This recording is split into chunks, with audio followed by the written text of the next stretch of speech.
She was raised by a single mom, had a difficult relationship with her dad who wasn't around. Okay. If the person that loves you most it can let you down in such a huge way, the one looking out for you, your protector, I think you realize... Clarkson! An Emmy Award-winning talk show host, Grammy Award-winning artist, one of the most popular artists of this era. You took this piece of advice from the most unlikable person on earth. Literally, most unlikable human ever. And it stayed with you. Yeah. Well, just the advice. So I would just kill myself over like the smallest thing going wrong. Yeah. If I'm being honest, I'm just a really good actor in life. Well, yeah. You just show up and you smile, and eventually you feel happier because you've put your own BS aside and your own dumpster fire of a life sometimes aside, and no one knows your exact life. Should I hold on and try more? Is this the point where you've tried enough? And just honestly, I'm going to ask you a lot about your new record and about your life, but I want to start, Kelly, by asking you about the relentless pace of, because you do so many different things.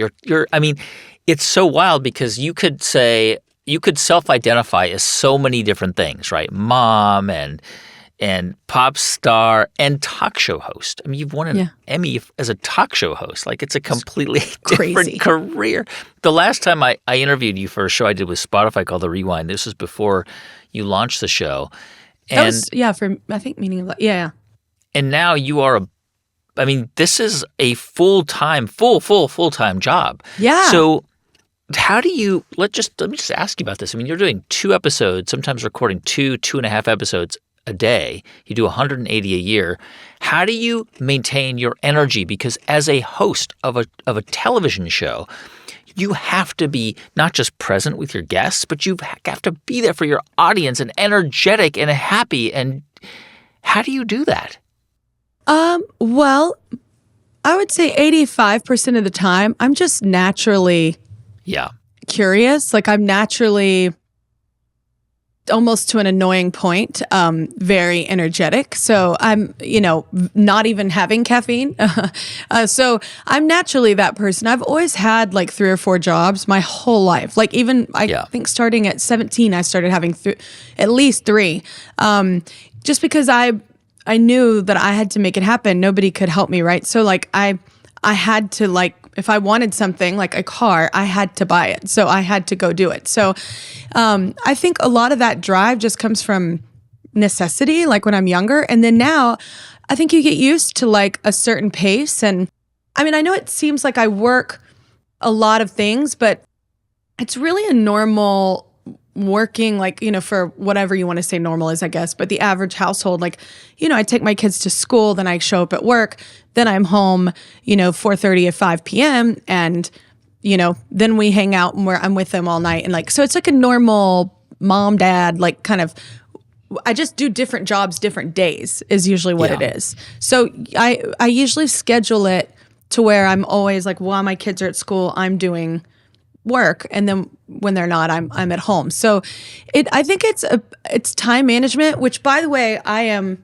horrible at. So I have a very great team that helps me do that. But I will say, coming back to that answer, if I'm being honest, that 15% of the time, I'm just a really good actor in life. Yeah. Well, like, you have to smile and make it, what it is, because you don't want to ruin the experience for someone. And I think it is, if I get to work and I'm just so exhausted and it's just been a hard time or whatever, or even like the last years have been, especially the first of those 3 years were really hard. You just show up and you smile, and eventually you feel happier. Like, if you kind of force yourself to, hey, you got to do this, you got to pony up, and you show up and you smile, and then by the end of the day, it almost makes you feel better because you've put your own BS aside and your own dumpster fire of a life sometimes aside, and you focus on other people. That helps too. So I want to go back and because I think it's related to what you're doing now, which is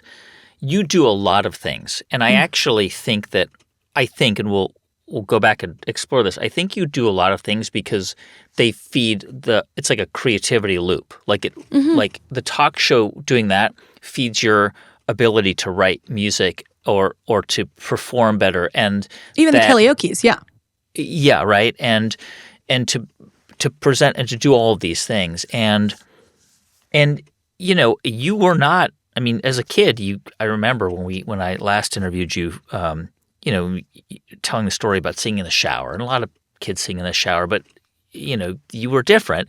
There was a teacher who recognized you, who heard you singing in the hallway in middle school, and was like, "You should join the choir." Mm-hmm. And that really kind of opened your world up, right? Because you were a kid who sang, but then you became a kid who was in the choir, and then you became a kid who was really talented in the choir, and then on stage in the high school plays.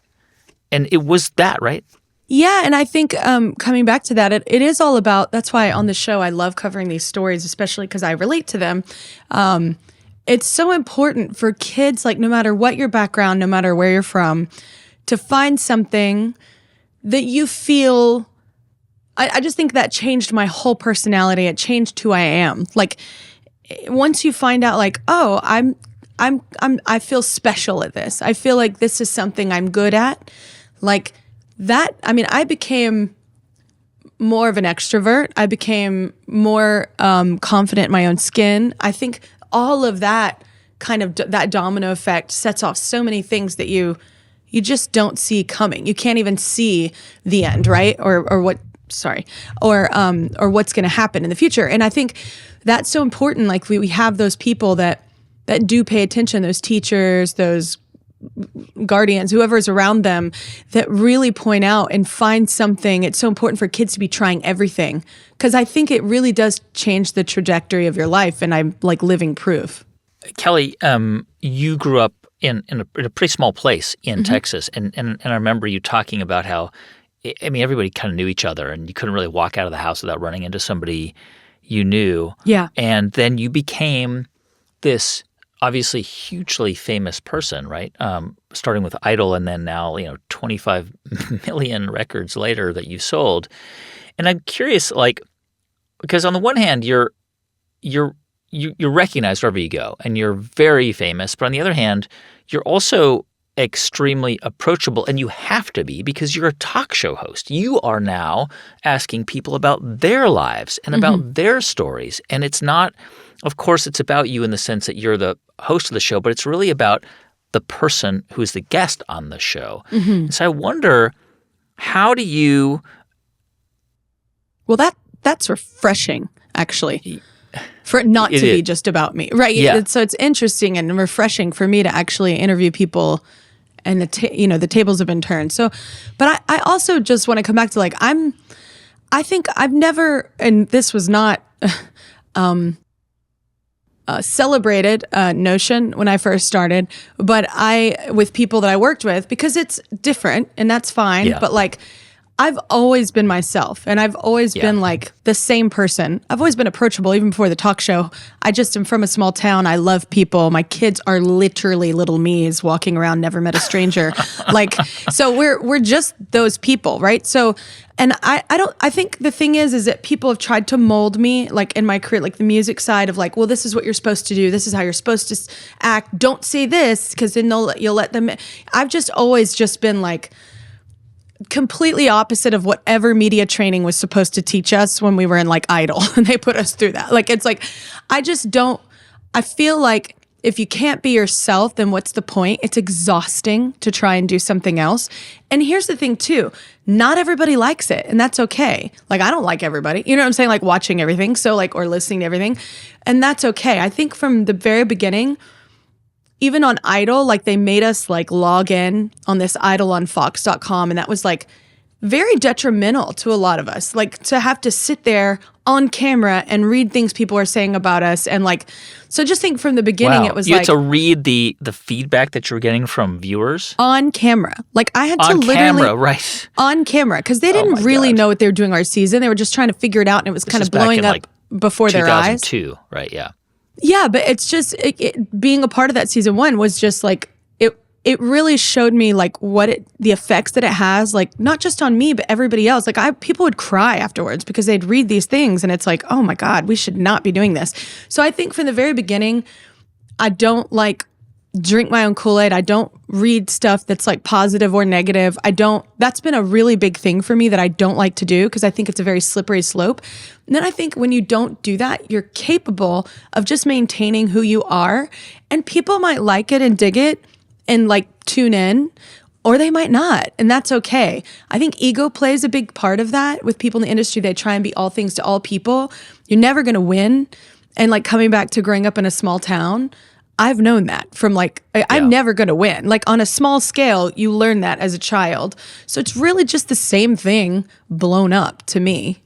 And how did you come to that? I mean, I know, you had, I mean, from a variety of different perspectives, you could look at your story and say, oh, she was raised by a single mom, had a difficult relationship with her dad who wasn't around. They didn't have money growing up. Like, there were many reasons why you could have grown into like a resentful, angry young woman, right? And that didn't happen. And do you think that is because you chose for that not to happen? That's an interesting question. Like you decided that you were not going to be angry and resentful and bitter? I mean, I don't know. I'm curious because I think a lot of things play into that. I'm not sure that it's one thing. Because I've often asked myself that same question of like, you look at people, even that I grew up around that like had similar situations and went down a very different path. Yeah. And it's like, well, why was mine? I don't know. Sometimes innately, I think we're born who we are. Like, I think that exists a little bit, but then behavioral things, nurture kicks in. And I think it's a little bit of everything. I think although I didn't have a relationship with my father, I think from an early point when you find out the person who you're supposed to be the most important, right? Like the one looking out for you, your protector, your home, like that safety thing. When that from a very early age is just non-existent, I think you realize in a not a good sense, but I think in a healthy way of me filtering it is like, okay, if the person that lives you most can let you down in such a huge way, everyone's capable of that. And so there's kind of a little bit of freedom in that you don't put people up on pedestals and you don't expect people to let you down necessarily, but you know the possibility is there, and you know that like people are human. Even like my father, like I didn't know him, but like at the same time, I do truly believe he was doing the best he probably could with what he had. Like with, growing up with transactional love, however that was, like, I just, and chose to do things because that's all he knew. I don't think that he maliciously was like, I'm going to make her feel abandoned. I don't think that was ever, the issue. I think people just are who we are because of circumstance sometimes and because they don't know. It's not in them to even know the difference, right? So, and I don't know, I think a lot of that is spirituality as well. I did grow up like learning from an early age to have a servant's heart and to look outside yourself. That can be detrimental because it's a beautiful thing, but it can also set you up for like never looking out for yourself and always looking out for everybody else. So there's a balance there. But I don't really know the answer. I do think that there have been a village of people in and out of my life, certain seasons. And I think all those people play a part. And I think it does matter who you surround yourself with. But I don't really know the right answer for that. But I feel grateful because I do know a lot of people that had very similar childhoods that they didn't have opportunity either. And they go a very different way. So I don't necessarily know why. But I think that we're all very capable of being either one of those people, right? So I don't think we're exempt from it or above it. Yeah. Do you know where that sort of that confidence came from? And when I say confidence, I don't mean like this kind of boastfulness, but this kind of quiet confidence. Like I think about you moved to LA when you were 18, and within a year or two, were offered contracts, record labels. Came to you and you turned them down because you didn't feel like they were the right fit. And most people in those circumstances would have taken those opportunities. But you felt like... I think, though, when you have nothing to lose. So there's something to that. Yeah. I had the opportunity randomly from this job. One of my jobs was working at Six Flags Over Texas, and I did the shows. I sang and danced and whatever. And there's a part of me that loves the idea of being like your own boss and being very much a nomad, just traveling, just being a nomad. Yeah. I love that. I've always been that kid. I've always wanted to do that. And I had the most random opportunity. Found this girl crying. Her roommate bailed on her to move to LA. And I spontaneously was just like, I'll go. And she was like, what? And I was like, yeah, what the hell? Let's do it. Like, I'll go. I mean, I either going to have a lot of jobs working here or more opportunity there, I think. So, just randomly moved. And I don't necessarily, I think it's just, I've always been bold. Like, I've always been like a person, because you have nothing to lose. So it's like, what? I move out there, it doesn't work out, I move back. All right. Like, it's like, I think when people have something to lose, or they feel like, I always think this for my kids.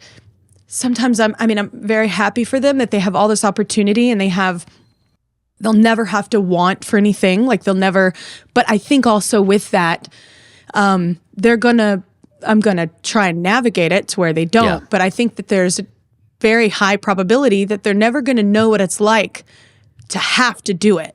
That necessity is there. They're never gonna know that kind of struggle that I had or other people had, living on a mattress and eating ramen noodle for every meal, like, because it's 59 cents. So it's like, they're just never going to have that. I do think it's kind of a blessing when you don't have anything to lose. You're like, well, I'll just try it. But also those contracts, like even the things that were offered to me in LA when I got there, I mean, those were mean contracts. Like, those were literally, we'll sign you if you change everything about yourself. Like, I mean, I literally weighed 124 wet. Like, what I'm saying? Like, I was very hungry, honestly, and didn't have a lot. And they were like, oh, well, we need you to lose 20 pounds. I'm like, oh, that's not even possible. My ass alone weighs 20 pounds. Like, I'm like, I can't, like, that's not even possible. So, and also like, oh, well, it was just so much control right off the bat. And it's like, that's not worth it to me. I'm a hell of a waitress. I'm good at it. I love people. Kind of coincides with what I do at the talk show. I love hosting. I was good at it. Like, so it's like, I've never had that, like, because I have other people in my life too that are like, things are beneath them. And it's like, you can't live like that. Like, you can't live like some job is beneath you. It's a job and it pays. But I think certain people look at life and go, oh, well, that's not what we're supposed to be. And I'm like, who says? Society? Like, that's not success? Like, who says that? And I think I've just had that mentality my whole life because I've had to work. And I think people just have ego and pride and what society tells you success is. They have all of that getting in their way of just like living their life. And I've just never had that. I don't know why. I think, though, it has to do with when you have nothing to lose, you aim for anything. Yeah. I remember, you talking about how what drove you initially was you wanted to be a backup singer. You wanted a chance to maybe have a chance to sing with like another famous singer as a backup singer. Oh my God, I would have loved it. I'm so jealous sometimes of my singers, my friends that sing with all these artists. I'm like, oh, it's like, and honestly, what's funny is I'm getting to do things that I've always wanted to do in my music career. I'm getting to funnel that creativity through the TV show, like sing with people. Like Cynthia Erivo was one of my favorite things I've ever done. Pink, I love. Babyface, I love. Like Dwayne Johnson, like all these random things, like that I get to do that I've always wanted to do. Singing whatever genre I want, I've always wanted to do. Like, so I'm getting to do that, funny enough, through this outlet with a talk show. Yeah, I mean, at the time when you started, like what was driving you was to be a backup singer. And what eventually happened was you became obviously a hugely famous and successful singer in your own right. Obviously, you were ambitious. You wanted to do something interesting with your life, but it was a different type of ambition. It's almost like you weren't seeking out fame and fortune when you came to LA as an 18-year-old. It happened. Here you are, at this point in your life. And so what is it that I don't know, that kind of, what's the engine behind why you do what you do now? I don't know. I've had, I think one of the engines is I've had people die at very young age in my life, like kids. Like I've had things pointed out towards like I think we have forever, right? Oh, we'll do it. I'll do that next year. I'll do that. And we don't. You don't know. You're not promised that. So I think a lot of that is seeing that at a young age as well, of like, oh my God, like that it could be over. Like I just want to chase whatever I can chase while I'm here, while I'm able to chase something. Like, so I don't know.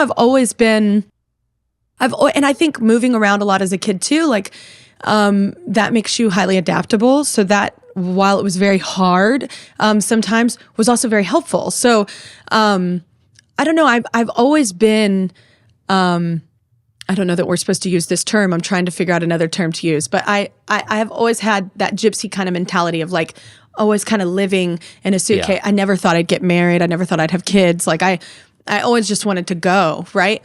I like adventure. I like change. Like a lot of people are afraid of it. I love it. I thrive on it. And because we're only given so much time here, like why would you not want to experience everything you possibly could? And I've just always been that kid. And I think things happen in your life that point the fragility of life, point out that fragility of life and it's not infinite, so it's like, I think maybe that affected me, to where I became like this, but also I'm an artist at the core of me. Like whether it's me, I'm a horrible painter, but I love doing it. Not great at drawing. I love doing it. I love any kind of creative thing. So I think constantly, if I'm not like that, I've noticed in my life that I can go very dark and I can, if I'm not productive, it's almost like, you hear when people retire, right? And it's like they kind of fade away. And it's like, because I think we need to be productive in some sense. I'm curious about something you said, which was the talk show kind of opened up a whole new, like a series of just creative channels, right? Because you can now like do a duet with The Rock or, sing with Pink, who I know is somebody you've admired for a long time. Or love her. There are all these different kind of cool things you can do. And I was thinking about that and looking at this new and listening to this new record. And there's some really, Steve Martin is on this record. Steve Martin, the actor, plays banjo on I Hate Love. Yeah. I never got to I still haven't met Steve Martin because I had this idea and crazy. Like I didn't think he would actually do it. And then when he could, I was doing the talk show when he could record. So my producer got to go do that with him, and I haven't actually met him yet. And I've been a fan for life because I'm alive. How did you even have that idea? Like, hey, let's put Steve Martin playing the banjo on the record. Well, during COVID, I already knew he was a musician before COVID, but I didn't really know the depth of it until during COVID. I went down this just rabbit hole one day and was just watching him. He had released all these things during COVID, and I was like, this dude is so cool. Like he's so rock and roll, and like I don't even think he gets it. Like I don't, like I'm like I don't even think you know how rad you are. And then I ended up writing this song called I Hate Love, and there's stories behind why I used those two movies to reference in I Hate Love, the song, and it's The Notebook and It's Complicated, two of favorite films, but like one I feel like is real life and one I feel like is farce. But anyway, I just feel like it's a long shot. So I ended up using those as in the story of the song, and I literally say at one point, like, you can have Gosling, I'll take Steve Martin. Like, and then I thought, I wonder if he would do it. So he's mentioned in the song, and then he did, and I guess he loved that he was mentioned in the song too. He thought that was funny, like how it was used. So, but I never actually got to meet him yet. This record is described as an arc of an entire relationship, and I read that you mentioned how you wrote like 25 songs like in a few weeks, like obviously in at the time of the end of your marriage would be the beginning of the end of your marriage, and I know that these past 3 years for you, you've talked about it a little bit, have been to say the least rough. Tell me about the writing process and how you just sat down and what came out of you that ended up on this record. A lot of these songs, well, all the songs were really written like 2.5 to 3 years ago, but a lot of these songs were written at like 35,000 feet in the air. And it was like I would go to work, and because we were still figuring out just custody stuff, right? And like where, and we want to make sure the kids are seeing both of us, whatnot. So it would be like me coming home from work. I was so tired. I was working all week long. And then right after work, I'd take my kids to the airport. I'd fly them to Montana. I'd have to fly back and then wake up at 6 something the next morning for work the next day. So I was very tired, one. I was exhausted emotionally, obviously. And I wrote most of those songs alone on those plane rides, just in the dark, on my iPhone, in my notes, with my voice memos. Like, I wrote literally almost every song like that. And just honestly crying. And it's very therapeutic for me. And it was just kind of figuring out,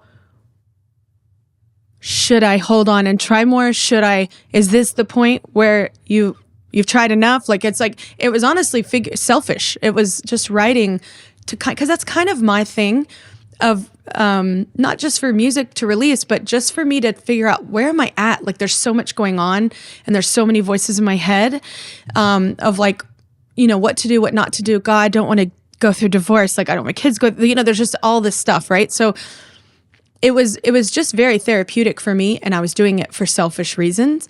And then I would come home and record it in my bathroom just to like have it, just to hold on to it so I could listen to it. And then it slowly ended up, like, maybe this is very relatable, and I think there's a reason for everything. And a lot of the songs did not make it because they're very literal. And I don't think that story needs to be out there. So I kept the songs that I felt like were broad enough that people, that weren't so pointed and literal, and that people, because I think the hard thing for me was, it's for everyone. Like, if you're going through something, no one knows your exact life. No one knows, like, even if my friends, as hard as they would try, no one knew what it was like to not only, because none of my friends are married with kids, for the most part. None of my friends are in the public eye, for the most part. And there were just so many things, like, that no one could relate to. So it's you feel very isolated and alone at a time when humanity felt isolated and alone because of COVID. So like, it was just a lot, like, all while trying to smile for America on TV. So it's, that was a lot. So that's why a lot of the songs, it's a very intense record. I probably shouldn't have called it the arc of a relationship, and I should have called it the roller coaster of a relationship, because that's literally what it does. And then the back and forth and the deciding and it was just a very intense roller coaster ride. So, and while those relationships can be exciting and sexy and intoxicating, they can be very detrimental and very just unhealthy. So, but yeah, most of those were written on a plane. Yeah, just through tears. So I wonder how you a couple months ago we had Jason Sudeikis on the show talking about working on a show that is so joyful and so lovely, and also working through a very public and just the challenge of being a public person and having a very private thing happen. And by the way, something that happens to hundreds of thousands of people every year, marriages, unfortunately, and statistically, relationships. And most people can handle that or can deal with that in private. But here you are the host of a show. It's a joyful show. You need to be there for the people there. And when you're struggling with, challenges in your own life, how do you do it? How do you just, I don't know, because you said 85% of it's, me, and 15% of it's acting, but sometimes it has to be 50% of it is acting. I don't know. Well, I mean, as like in a whole percentage. I mean, so out of that 15%, that could have been like several days where 100% of the time I was just acting. And honestly, it's not so much for others. It is your job, so you show up and you do it. But honestly, it's very healing not to use it as escapism by any means, just to act and push it all down, but it's more of like, it was helpful in the sense, especially on my show, we're usually covering stories where we're showing just the excellence of humanity, like how people are killing it and like don't have a spotlight and should, and just really great humans. That is very healing when you're living in just the eye of the storm and you cannot see outside of it. It was a beautiful thing to start out going, and I mean, my manager and executive producer will tell you, there were many a days I would literally be bawling before with the first show, at lunch, at the end. Like, it was like, and we just have to fix makeup and keep going because it matters. Like, it wasn't a light decision, you know, like, and it matters and it hurts and I'm human. So, but I think going out there, getting that out and having that release with my inner group and being able to release that, and then going out there and focusing on someone else and focusing on like, you know what, it's not all bad. Like we can do amazing things. You know, we are capable of more than these moments, right? So that was very helpful. And I don't know for Jason, if it's because I watched Ted Lasso, like maybe that was therapeutic as well, to like have to read those lines and have to believe them as an actor and I think that can be healing. Yeah. I think so. I think so too. Making 180 shows a year is so much work, and it requires so much mental and creative energy because you want to make every show different, and you want to do something. It's a different live audience every week, and every day, every episode, and you want them to. And for most of those people, it's a one time they're going to see you and experience that, and so imagine you want them to feel like there was a connection there every time. How does that, right, the process of just creating all of those episodes and doing all that work and all that collaboration, how did that inform the way you thought about this record? Because it's different from your previous records. It sounds different, and you wanted it to sound different, I have to imagine. Well, what's funny is I think, so I cover songs every day on the show, right? And I do all different kind of genres, and people are like, oh, what was the music you were listening to when making this album? And other than listening to just the karaoke's right before I sing them, literally, which goes well sometimes and doesn't others, I wasn't listening to anything. I was just listening to my feelings, and selfishly, like there wasn't any records. Like, I think you can honestly hear influences of mine, like from Green Day with like the chorus of Mine, very straight tone, very, gang vocal thing. From Mariah to Florence to, I think there are influences in there that Annie Lennox with like Magic, there's this whole part that reminds me of her Bear record. But anyway, I think that there's influences in there, but that was just all in the memory banks of like me growing up and loving music and listening. I wasn't listening to anything. I literally I'm able to compartmentalize so well. So like when I go to my show, I'm not thinking about my music, like music Kelly Clarkson at all. Do you? How important do you think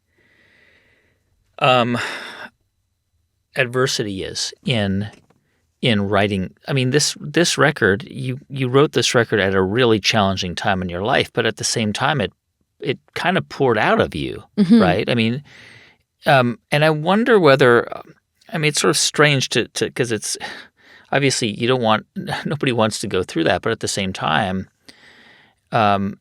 No, tragedy sparks inspiration. Sometimes, often it does. Mm-hmm.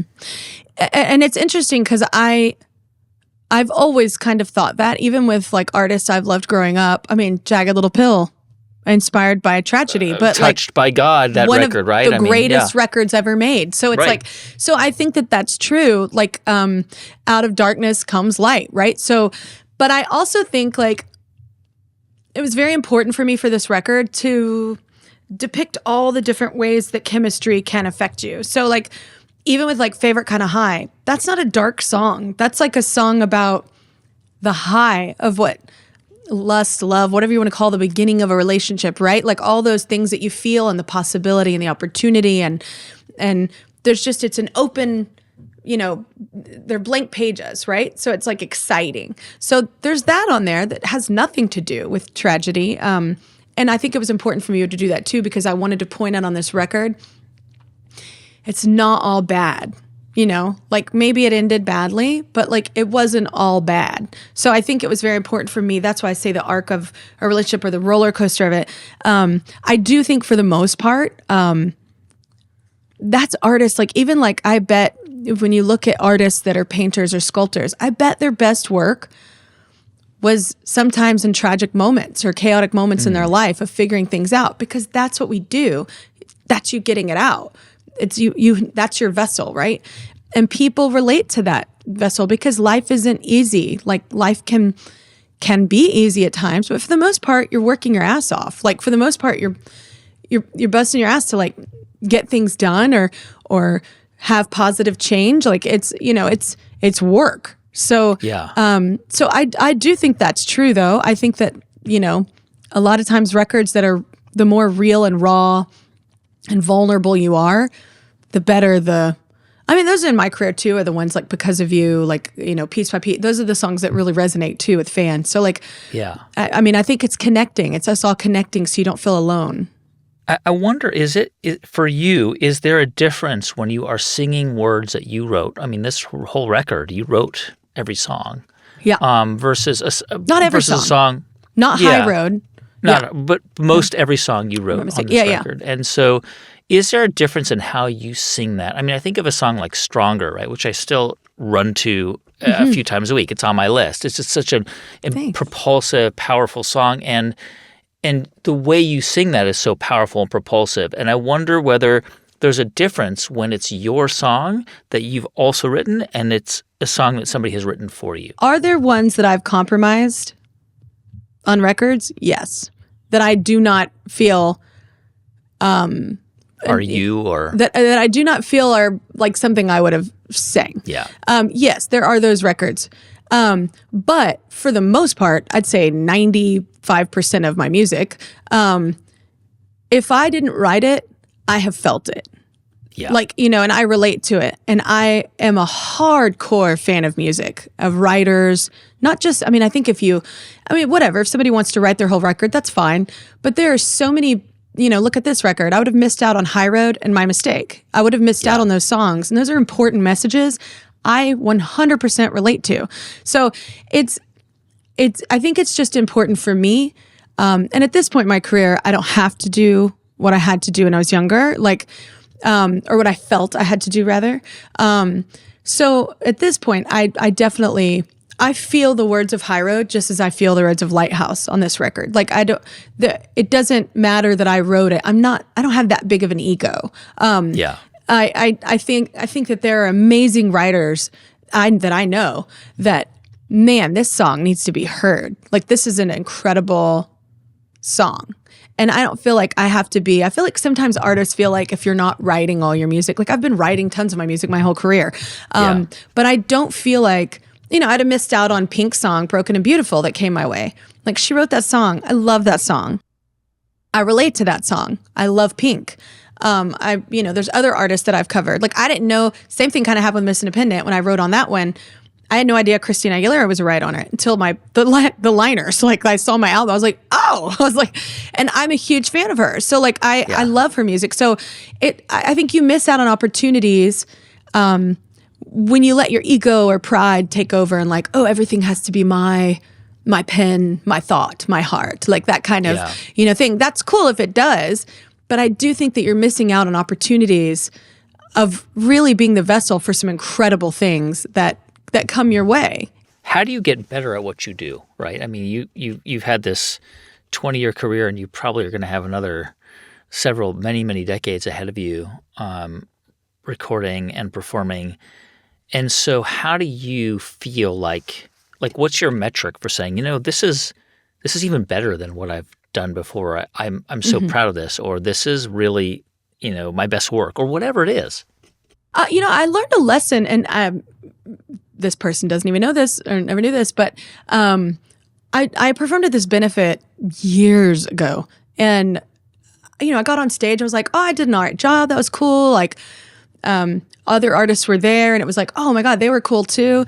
And then Tony Bennett got on stage, and I was like, I'm sorry, what? I was like, he was like in his 80s, I feel like. And just when I say crushed us, I mean, we looked like we were at a high school talent show, and he looked like he was playing at Carnegie Hall. Like, I was like, it just, and not to say all of us were bad. We all did a good job, but it was like such a lesson in like his voice was even better. Like, and it was, and it was a lesson. I remember because I was introduced to him or whatever, and it was just a lesson of just listening to him talk and just for the moment that it was, and just hearing people that work with him too. Like, he is constantly singing. He is constantly doing stuff. I think that that's the thing.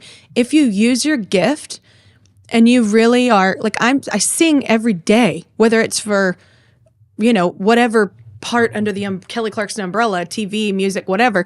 I feel like I'm always singing, I'm always writing, I'm always creating. And I feel like my voice is way better than it was when I was on Idol or even 10 years ago. Like, I just feel like it gets healthier, and it gets, because you use it. And if you don't use it, you lose it, right? They say that about a lot of things, right? So I think that was a lesson, like watching him, I was like, okay, I got to keep doing this. And then, and also I'm lucky in the sense that I really love a lot of different styles of music. Like, I just, recorded like a standard, with Jeff Goldblum. Like, I just, and I had done that with Robbie Williams on another project. Did he also sing?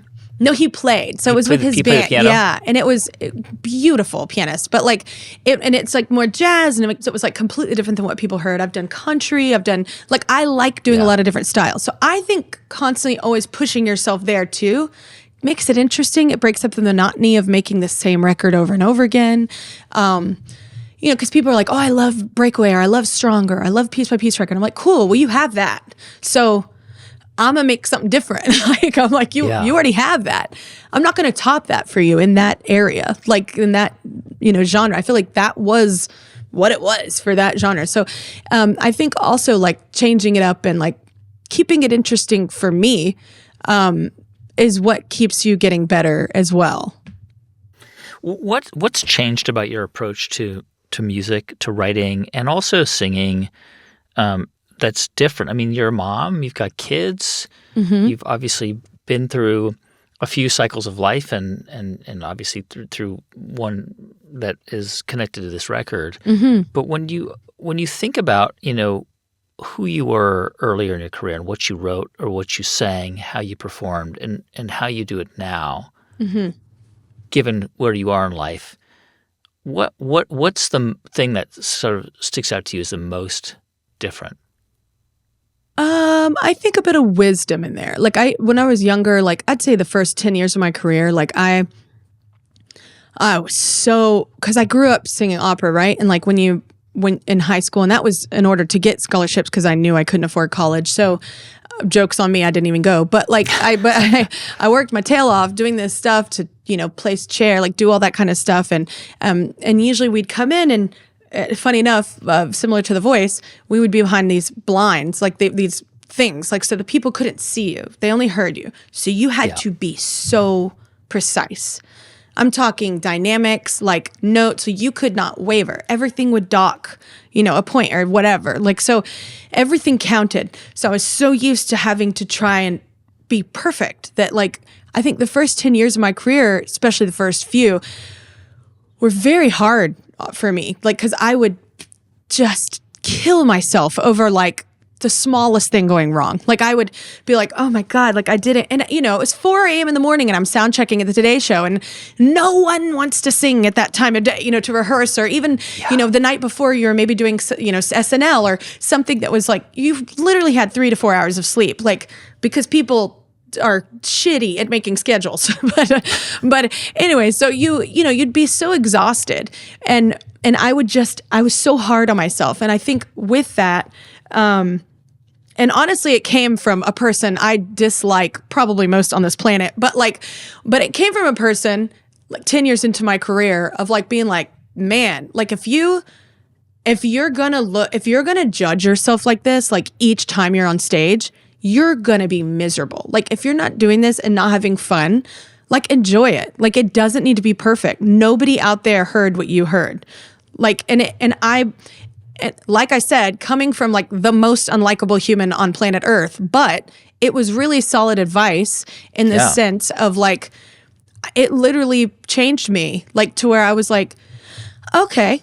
And then I just started to enjoy myself. I started to enjoy, like, even if I messed up, I'd laugh or something, or be like, well, that didn't work. Like, like, and you can't be perfect all the time. And I think that really helped me, enjoy it. And it doesn't have to be perfect, and it can be emotional, and it can be whatever it's going to be, and if you have to change the key because you haven't had any sleep, or TMI, but it's your Margaret Monthly and everything's swollen and it changes, like, and you have to sing things differently. Like, it's okay. Like, so I think accepting that is just a bit of wisdom, comes in. So that's probably the thing that I think has been the most healthy lesson and helped me the most. I love that you took this piece of advice from the most unlikable person on earth. Literally. Most unlikable human ever. Stayed with you. Yeah. Well, just the advice. So not necessarily the being. I'm curious, who's the most unlikable person on earth? I have some ideas in my mind. Oh, man. It's, never met anyone like them. So, I mean, as you kind of think about, I mean, you've got just all these different things that you do and you're doing, and this talk show, I mean, by any account, it could have been a flop. I mean, there have been so many, right? So many examples of I didn't celebrities, know that. Right? Starting talk shows that just didn't work. I know, but I think the gift is I didn't know that guy. Like, I didn't, like, coming into it, I was just like, all right. Like, I was like, and honestly, if I'm being truthful as well, there was a deal made that was very smart for me as a whole. Like, so, I might have signed on to do it for multiple reasons. And I was more focused on this reason, and then it just happened to work out, like I didn't know that people had started them. I didn't know how hard it was. I was clueless. Ignorance was definitely bliss in that situation. Like and honestly, I didn't think it was going to go any, like, they were like at the pilot, they were like, how did you feel? And I was like, I mean, I felt like I was just talking to people, so I feel fine. But like, I don't know that people are going to watch this, but sure, let's do it. Like, it was like, I didn't necessarily have a ton of faith in it, because it just was so far-fetched from what I ever thought I would be doing. Like, and, but I will say it, I've said this before, it's like a dream I didn't know I had, because I'm able to, like I said, funnel all these creative things through this outlet while also getting to like talk to people. You have to be a curious person to do this job. Like, what I'm saying? Like, when you're naturally curious about how people get where they get or why they chose to do something, like, I think that's helpful. Innately, I'm just like that. So, I don't know. I'm more shocked than any human that this worked out. So, and I'm happy it did, because it ended up, like I said, being like a dream job I didn't know was a dream.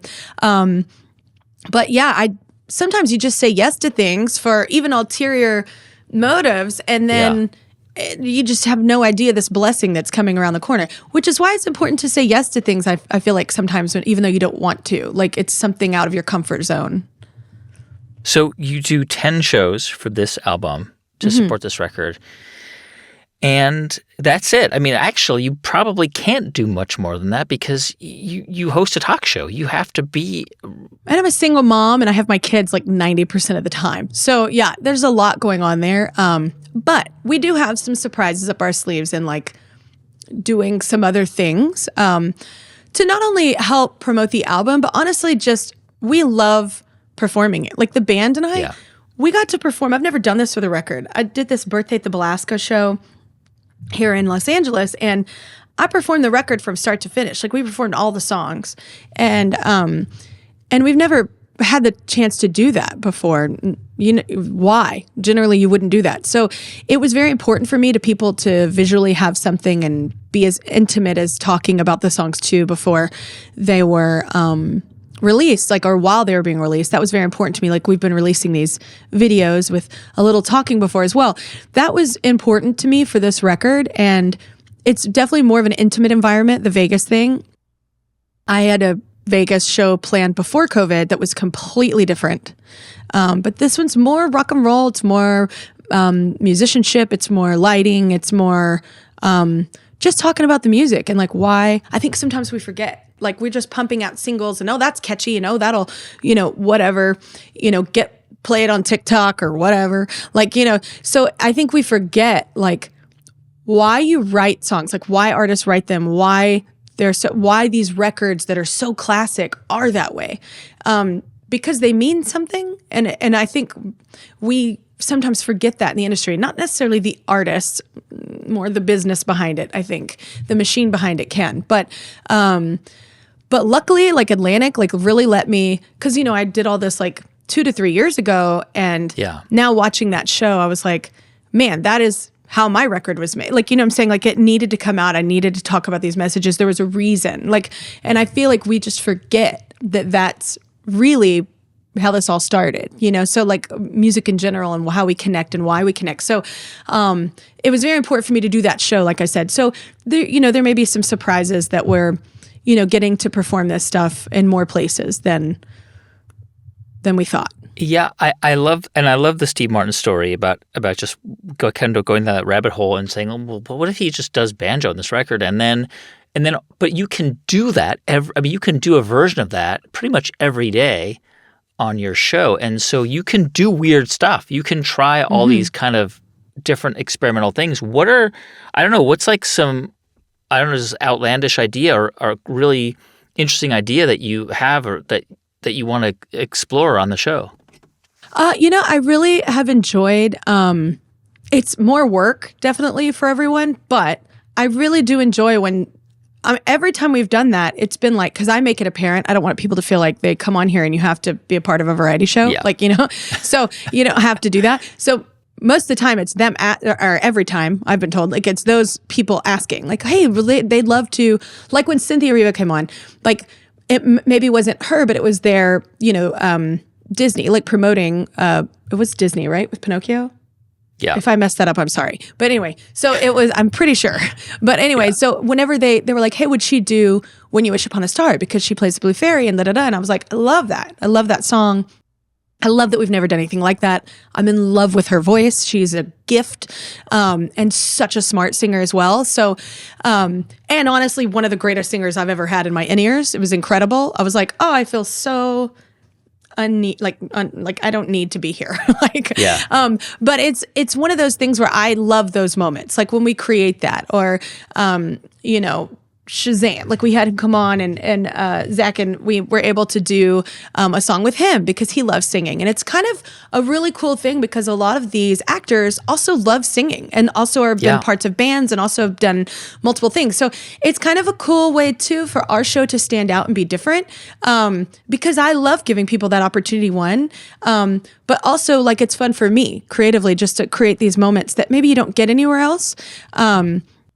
Got the chance to sing with Dolly Parton, Garth Brooks, like all these random people I've been able to sing with that I adore musically, but also just really cool to create this content that maybe you don't get anywhere else. So musically speaking, I love doing that with the show.